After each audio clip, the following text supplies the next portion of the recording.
Nós estamos recebendo o perito geral da Polícia Científica do Piauí, o médico Antônio Nunes. Doutor Antônio Nunes gentilmente atendeu o nosso convite para conversar sobre o trabalho da Polícia Científica, os investimentos, as técnicas e também os equipamentos que chegam ao Piauí nos últimos anos e que ajudam a elucidar crimes, a elucidar casos de grande repercussão. Chama atenção para essa conversa que vai ser muito esclarecedora a respeito do papel dessa unidade da segurança pública que nem sempre tem aí a visibilidade necessária, mas que é fundamental para a elucidação de muitos casos. Doutor Antônio Nunes, obrigado pela presença, seja bem-vindo aqui ao nosso Comando Geral. Prazer nosso de poder representar a Polícia Científica, né? E apresentar um pouco do nosso trabalho diário, como você bem disse, né? Nós temos o trabalho de rua, que é a parte menor, que é aquele local de crime que todo mundo conhece. Mas o nosso trabalho mesmo, a imensa maioria é feita dentro de salas, dentro dos institutos, mas produzimos a prova mais importante para o processo penal e civil, tá? Em especial no penal, no nosso caso, né? Que é a prova técnica, né? Basta dizer que nós temos testemunhas que mudam detalhes de um depoimento para outro. Às vezes diz uma coisa no inquérito, diz outra no processo. Mas se você encontra o DNA de alguém em algum objeto, aquele DNA é dele e pronto, não vai mudar. Então é a prova mais importante. Diretor, bom dia. Hoje, como é que está a questão de estrutura? Porque aí, como o senhor já começou a explicar, acredito que é um trabalho que demanda de muita tecnologia, de equipamentos, né? Enfim, como é que está hoje a estrutura, né, do lado da Polícia Científica hoje no Piauí? Veja, há exatamente 9 anos, a gente tinha 5 médicos legistas, 5 locais no interior que tinha médico legista. Tínhamos nenhum perito criminal, estrito senso, Sim. certo? Nenhum laboratório no interior. Na capital não tínhamos DNA, tinha que mandar para outros estados. Não tinha toxicologia, nem patologia. Não tinha medicina veterinária, ambiental, florestal, engenharia. Nós não tínhamos um monte de coisa. Tínhamos os projetos, né? E aos poucos fomos conseguindo implantar. Hoje nós temos a capital, com 4 institutos, IML, Instituto Criminalística, Biometria Forense, que é a parte da indicação criminal, certo? Mais o Instituto DNA Forense, que é a parte genética, né? Dentro do IML tem laboratório de toxicologia forense, que são mais recentes, patologia forense, antropologia forense, que foram inaugurados mais recentemente, dentre outros. No interior, nós estamos presentes com perito criminal e perito médico legista e odontolegista, nesse caso só em Picos, os outros todos em 12 regionais. Nós temos regionais de Parnaíba a Corrente. Para você ter ideia, antigamente, ficava às vezes um cadáver esperando em Corrente por uma equipe que iria de Teresina. Hoje nós temos equipe em Corrente e em Bom Jesus, para você ter ideia. Uruçuí, Floriano, São Raimundo Nonato, Picos, São João do Piauí, a própria Corrente, né? São Campo Maior, Esperantina, Piripiri, Parnaíba. Essa expansão, ela permitiu uma maior agilidade, inclusive nos inquéritos da Polícia Civil, na investigação de crimes? Veja, quando você sabe que não vai conseguir, aquela perícia é solicitada, vai demorar 5, 6, 7 anos para ser feita, isso inibe. Você termina não pedindo assim, muita coisa. Quando você sabe que vai sair, você pede mais. Quando a perícia está junto com o delegado ali, na mesma região, facilita o acesso. E principalmente, tá, diminuir as filas. Porque também o processo muito lento, às vezes, não faz a devida justiça. Imagine, por exemplo, cito só um exemplo aqui de muita coisa que a gente fez nesse período. Hoje, se você precisar verificar se um chassi de um veículo está adulterado ou algo parecido, certo? Você precisa fazer isso, digamos, lá em Corrente. A gente faz. Só fazia na capital até uns 3 ou 4 anos, para se ter uma ideia. Então, a gente interiorizou a perícia. Diretor, a gente teve aqui no Comando Geral, alguns meses atrás, o professor Alan Holanda, né, que é policial civil, é investigador, e ele falava da importância de preservar a cena do crime, né? Isso. Ele disse que a preservação da cena do crime, enfim, era essencial para que o trabalho da polícia fosse feito de forma correta. Isso. No caso da perícia científica, também a não preservação do local do crime, enfim, quais são as intercorrências que podem prejudicar o trabalho da perícia científica e quais são aquelas características que também podem facilitar e agilizar o trabalho científico? Pronto. Primeiro,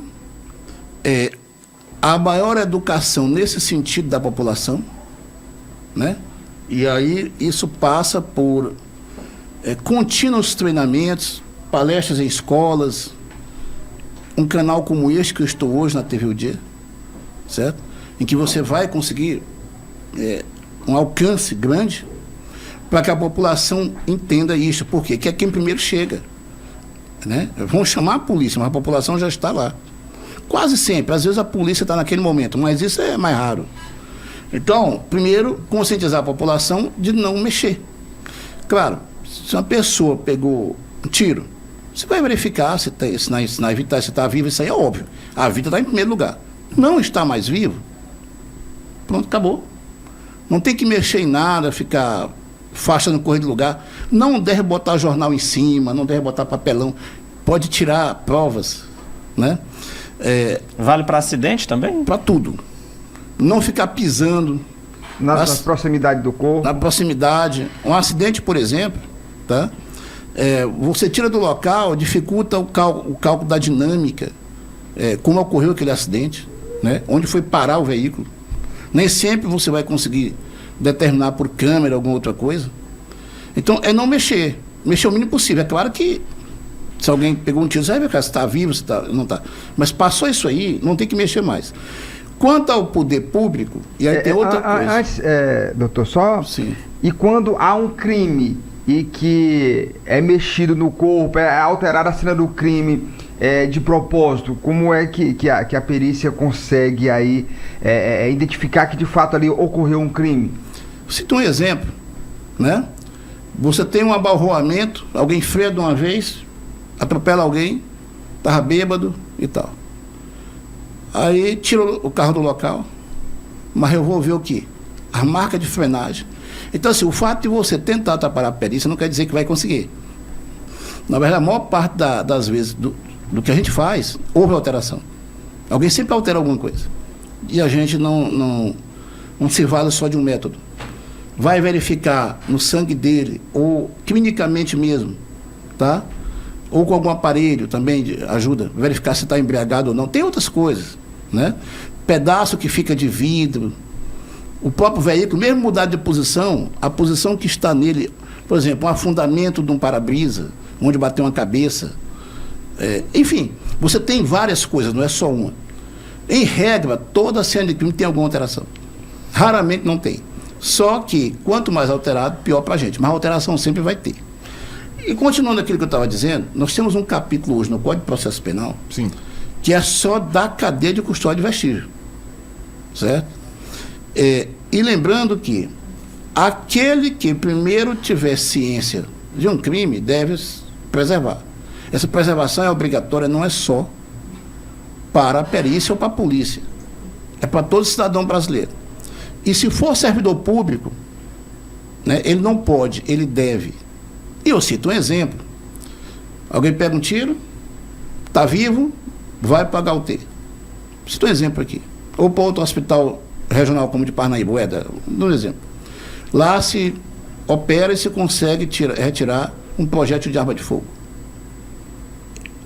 O cirurgião está obrigado a preservar esse vestígio. O hospital está obrigado a entregar para a polícia ou para a perícia. Muita gente nem sabe que é obrigado a isso. Isso está no Código de Processo Penal. Todo servidor público é obrigado.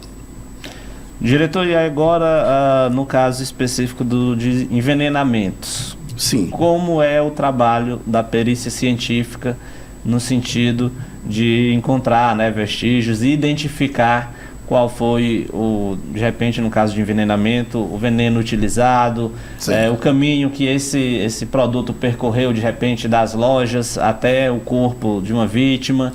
Como é que funciona isso na prática, pela sua experiência? E aí é óbvio que a gente tem que citar o caso de envenenamento da cidade de Parnaíba, porque Sem é impossível tratar desse tema e ter a sua presença sem abordar esse assunto. Como é que se dá o trabalho da perícia científica nesse sentido? O que eu posso dizer para os senhores, tá? E para os nossos telespectadores todos que estão aí do Piauí, e de outros estados, inclusive, é que hoje nós temos um dos laboratórios mais modernos do país. Tá? Demorou a ser montado, ele não foi montado nos primeiros anos da perícia, né? A gente vem tentando há alguns anos, mas é aquela história, você vai montando um, monta outro. Montamos de DNA forense, que é caríssimo, montamos outro, enfim, montamos este. Tá? E hoje, tá? Para você ter ideia, tem estado muito mais evoluído em termos de PIB do que o Piauí, vários, aliás, que faz, por exemplo, dosagem de veneno em cadáveres, mas não faz em vivos. Nós já começamos fazendo também em vivos, certo? Então, o que é que a gente tem hoje? Um laboratório de toxicologia forense que fica no IML, onde a gente tem cromatógrafo gasoso, cromatógrafo líquido, tá? Com espectrômetro de massa, certo? Outro com detecção por ionização em chama, que é o CG-FID, tá? Temos mais dois tipos quadrupolo, que são aparelhos de ponta, muito novos, tá? E fora os outros equipamentos que são usados para esse tipo de preparo de amostra. Mas quando você tem um caso de envenenamento, o que você faz? Você tem várias coisas que você faz ao mesmo tempo. A primeira, o histórico, certo? Ao contrário do que a população pensa, em geral a gente não joga algo numa máquina e a máquina, pá, com 2 minutos, como passa no CSI. Olha, veneno não é assim. O tóxico. Você tem que primeiro ter uma suspeição para você otimizar, ser mais rápido. E aí você vai com aquele reagente próprio, no equipamento próprio, tá? Às vezes você passa por mais de um equipamento. Tem exame que para você dar um laudo, por exemplo, você faz 6, 7 exames. Porque você vai calibrar o aparelho, ver a menor dosagem de detecção. Assim, não é só chegar e fazer, certo? E aí o que é que acontece, tá? Você faz tudo isso, né? Na parte laboratorial. Na parte clínica, a gente também vê o histórico, pega o prontuário do hospital, verifica os sinais e sintomas que a pessoa teve ao chegar lá, certo? Por quê? Porque verificar se aqueles sinais e sintomas correspondem a algum veneno suspeito ou tóxico. E aí eu cito exemplo, né? Alguém salivando, né? Babando, tremores musculares, falta de ar, crise convulsiva, entrando em coma rápido, certo?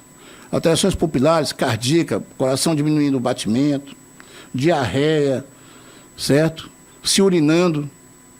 Em geral, você pensa nesses venenos agrotóxicos. Tem vários tipos, tá?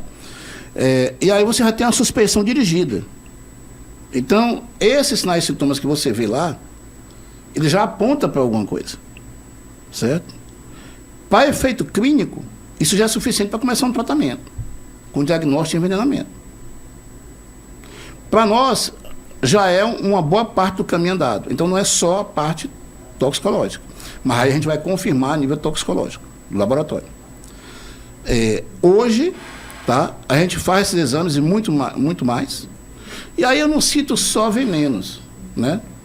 A gente cita também drogas que são normais no dia a dia, mas que numa dosagem alta pode se tornar um veneno, entre aspas. Superdosagem, por exemplo. Superdosagem. Ou então... É onde a gente pode classificar como, por exemplo, alguém tem uma overdose, por exemplo, overdose, ou excesso, no caso. Cocaína, sei lá. Até medicamentos também. Medicamentos, tá? Ou até mesmo drogas normais de uso dentro da dosagem normal. Por exemplo, uma anestesia geral. A pessoa de repente morre por um choque anafilático, uma alergia.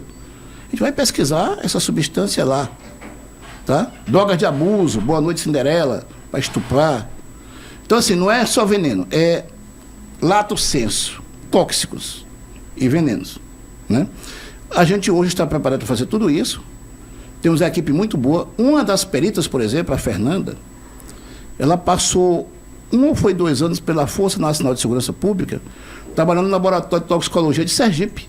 Então, assim, embora o laboratório tenha começado agora, os peritos não começaram agora. E tem 3, 4 anos que eu mando eles fazer todo o curso que tem no Brasil. Já foram pela Polícia Federal, fazer curso lá. Já fez exame em São Luís não sei quanto tempo, São Luís nos ajudou muito antes. Então, assim, o pessoal que está bem preparado, né? Todos eles têm mestrado. A Ilka, por exemplo, trabalhou, foi tempo no laboratório da HUT, da HU, certo? Terceiro é mestre. Todos os 3 são mestres, para começar. Então, nós estamos assim, como é que se diz? Bem preparados. Nesse caso específico de Parnaíba, diretor, o secretário de Segurança, Chico Lucas, esteve aqui e ele rejeitou de forma muito veemente alguma falha, a possibilidade de alguma falha no que diz respeito, inclusive, à perícia nos cajus, né? Ele explicou Sim. aqui que os cajus não eram uma prova, num primeiro momento, tão essenciais, porque chegaram às mãos da polícia por meio do Francisco de Assis, né? Portanto, já tinha claramente uma possibilidade de adulteração. O senhor, como diretor, certamente acompanhou esse caso, porque, como disse o Natan, é o de maior repercussão dos últimos meses aqui no Piauí, é um dos casos emblemáticos de envenenamento no Brasil. Qual é o olhar que o senhor tem sobre o que ocorreu de perícia técnica nesse caso de envenenamento de Parnaíba? Agimos da forma mais perfeita possível. Há um mito de que houve um atraso. Não houve. Coisas que eu ouvi e vi na internet. Sim. Né? Por exemplo, vocês acabaram de saber, a gente já explicou aqui, que os reagentes chegaram no final do ano mesmo. E nós entregamos no começo de janeiro. Então, foi depois que chegaram. Mas se você observar, o exame dos cajus é que foi entregue nesse período, começo de janeiro. O do estômago, que mostrando veneno, foi entregue bem antes, bem no começo. Porque a gente já tinha um reagente. E a gente, lembrando, o laboratório tinha acabado de ser montado. Então, não houve atraso aí. Mas a outra coisa que eu ouvi por aí, por que não mandaram para outro estado? Ora, eu tenho um caso, eu sempre cito esse caso, 2014, que eu passei 4 anos tentando mandar para outro estado. Era só um exame, um sorvete no sangue. Certo? Suspeita de mesmo tipo de substância ou parecida. Tentei vários estados, não vou citar aqui. Eles não faziam os exames, ou quando fazia, estão cheios, abarrotados de exames. Tem os exames deles. Só pode receber daqui a 4, 5 meses, 6. Aí você chega lá, de repente, quando é para ir, não dá. E teve um estado, eu vou citar esse, que aceitou receber só. Só um. Que foi o estado do Ceará. Certo? Isso já depois de 1 ano e meio, algo assim. Eu mandei. Chegou lá, o aparelho quebrou. Não foi feito. Estou falando de um exame. Nós fizemos mais de 150 exames. Só nesse caso? Só nesse caso. Onde é que eu vou achar alguém para receber 150 exames? Para você ter ideia, a lei obriga que todo cadáver vítima de acidente de trânsito seja feito exame toxicológico. Vocês têm noção de quantos exames, quantas pessoas acidentadas de acidente de trânsito tem? Milhares, certamente. A maioria dos cadáveres, tá? E detalhe, quem atropelou também, que vai verificar se está embriagado, se usou alguma coisa. Só isso aí já é um monte de exame. Todo mundo tem isso. Todo laboratório do Brasil tem essa demanda. Então, assim, é muito difícil para você chegar. E quando a gente vai, ainda é assim, a gente manda os nossos peritos para fazer lá. Né? Por quê? Porque o pessoal não tem tempo. E eu vou ocupar aparelhos deles. Então, assim, tinha que ser montado mesmo, não tem jeito. A gente juntou material para fazer exame, a gente fazia um exame desse por ano. Os outros não conseguiam mandar. Então, o pessoal pensa que é assim, não consegue mandar. Ora, era mais fácil eu esperar o tempo certo mesmo daqui, que eu sei que com 4 meses a gente iria fazer, porque está só esperando o reagente chegar. Quanto foi o investimento para que seja montado, para que fosse montado esse sistema de... Mais ou menos uns 4 milhões de reais. Certo? Mais ou menos isso. E hoje, diga-se passagem, tá? Porque a gente compra também, além de comprar os equipamentos e reagentes, a gente compra também padrões. Eu só consigo dizer que uma droga existe se eu tiver aquela droga antes, o perfil dela no aparelho. Certo? Para comparar. Compara para verificar se é aquela mesma. São os padrões. A gente comprou mais de 300 padrões, certo? Ainda vamos comprar mais. Mas as principais drogas que a gente precisa, a gente tem hoje os padrões. Então, assim, é um dos maiores bancos de padrões do Brasil também. Agora, doutor Nunes, você falava dessa integração com outros estados, até dessa dificuldade, às vezes, de mandar o exame para outro estado, mas há algum tipo de contato do Piauí com os outros estados brasileiros, até na troca de informações, banco de dados também a respeito de situações criminais, enfim, há essa troca de figurinhas? Sim. Nós temos banco que já existe, que está aumentando a quantidade de perfis, como é o caso do Banco Nacional de Perfis Genéticos. Hoje a gente vai aos presídios, coleta material genético e joga nesse sistema. E ele é integrado com a Polícia Federal. Ou seja, todos nós alimentamos esse banco com os nossos casos. Volta e meia a gente tem o chamado match, ou seja, um caso nosso aqui bate com outro daqui mesmo, outro caso que a gente não sabia que era a mesma pessoa. Eu dou exemplo de um agressor sexual. Um exemplo bem assim. De repente, dá o match, ou seja, verifica que aquele agressor que agrediu fulana é o mesmo que agrediu ciclana, beltrana. Já tem registro lá cadastrado. Ou no mesmo estado ou em outros, né? Já tinha um caso aqui que bateu com agressor sexual de Minas Gerais, que andou por Goiás. Isso serve para todos os estados, né? E recentemente tivemos um aqui que andou pelo Maranhão, pelo Pará, enfim. Ceará, até esse caso aí está sendo ainda investigado, tá? Nós temos também o Banco Nacional de Análise Balística, né? E que a gente pega esses padrões também de projétil de arma de fogo e também alimenta um sistema que também compara a nível nacional. Isso é muito importante também, pelo mesmo motivo, para ver. E temos assim, quando a gente não tem banco, a gente pede para os estados e eles mandam. Por exemplo, o Ceará deve estar nos mandando hoje a ficha de uma pessoa que foi queimada, né? Agora, ontem, foi anteontem, acho que foi anteontem para ontem, né? Aí a gente pede a ficha criminal, a ficha ou criminal ou civil, que tiver lá, eles mandam, né? Por via de e-mail, etc. E a gente faz a comparação aqui tranquilamente, sem problema nenhum. Mas aí é uma coisa que deveria ter já e não tem ainda, que é o Banco Nacional, certo? Esse Banco Nacional Multibiométrico. Não é só nem impressão digital fácil, etc. Então, assim, isso aí é algo que a gente vem lutando há muitos anos para implantar e já está em processo de implantação, tá certo? Mas tem outras coisas que você usa. Você usa o sistema EIBS da Polícia Federal, né? Que você consegue verificar alguma coisa. Você usa também, alguns estados já têm um convênio com o TSE, certo? Se usa também, tanto para um lado como para o outro. A Justiça também tem interesse nesses bancos. Aqui mesmo temos convênios com o Tribunal de Justiça, a gente está integrado nisso aí, Ministério Público. As instituições conversam sobre esse tipo de banco de dados. Então, banco de dados, eles podem existir de muitas formas, tá? Mas esses aí seriam os mais importantes no momento. Bom, só para encerrar a nossa entrevista, doutor Antônio Nunes, quais são as prioridades, os projetos que o senhor pode destacar na Polícia Científica do Piauí para 2025? Estamos entrando agora em fevereiro. 2024, investimentos importantes, novos equipamentos, mas para esse ano de 2025, o que o senhor pode destacar, o que vai ser feito e o planejamento para os próximos meses? Pronto.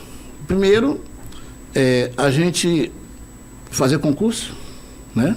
Quando foi o último concurso? 2018. Né? Tem um concurso previsto para esse ano, certo? E os preparativos já estão em andamento, né? Dentro da burocracia estatal que é necessária e que é obrigatória, inclusive, né? Para que a gente aumente o efetivo no interior e na capital, feche as escalas onde ainda tem algum dia aberto, de forma que melhore isso, tá? E principalmente áreas específicas que a gente quer melhorar, né? Engenharia mecânica, sei lá, tem vários tipos. Ou área que você não tem como geologia, ou outras que você pode ter, certo? E melhorar as que já tem, tá? Para que a gente possa pulverizar mais laboratórios pelo interior, certo? E além disso, a gente equipar alguns laboratórios um pouco mais que já tem aqui. Um exemplo de antropologia forense, melhorar os equipamentos do Instituto de DNA Forense, tá? De biometria, próprio Instituto de Criminalística. Nós temos prédios que estão sendo construídos já esse ano, que a gente quer terminar nesse ano, 2025, começou 2024. É o caso da Central de Custódia de Vestígio, que para concentrar todo o vestígio de todos os institutos hoje, cada um fica com o seu vestígio, a gente quer concentrar lá na Central de Custódia de Vestígio, que está inclusive previsto no Código de Processo Penal, tá? Melhorar o nosso núcleo de veterinária, tá certo? E outros laboratórios, como de necropapiloscopia, etc. Inclusive de papiloscopia. Inclusive equipamentos para que você comece a fazer o laudo já no local de crime. Pegue biometria lá, já identifique. São todos os planos que a gente já tem que estão andando já, não está zerado, já tem projeto andando até de licitação. E aí eu cito pontos importantes, que às vezes a população não tem essa noção, né? A primeira perícia veterinária criminal oficial do Brasil foi fundada no Piauí, na nossa gestão. Certo? A primeira. Tá? Tinha convênio com a universidade, convênio com alguma coisa, alguns não faziam. A gente iniciou. Tá? Depois outros foram seguindo. Então, assim, nem sempre o Piauí está correndo atrás, não. O Piauí também, às vezes, é protagonista. Tá?